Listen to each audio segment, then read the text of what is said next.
اللهم صل وسلم وبارك على سيدنا محمد وعلى اله وصحبه اجمعين. يا صباح الفل والورد والياسمين على عيونكم احلى متابعين في الدنيا، حبايب قلبي، عاملين ايه؟ يا رب تكونوا بخير دايما وبصحه وسعاده وهنا.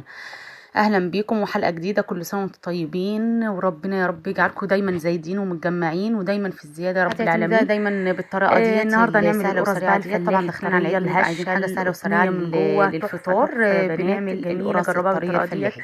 محدش قبل ما بقى نبدا لو الفيديو، سبت رن على تحط لايك الاشتراك وتشير في القناه وتفعل جميله الجرس عشان جدا يا يوصلكم تيم. كل جديد. يلا بينا نسمي الله ونصلي على الرسول ونبدا. اول حاجه يا بنات، انا عملت الخميره. طبعا الخميره دي معلقه كبيره خميره بيره، مش خميره فوريه.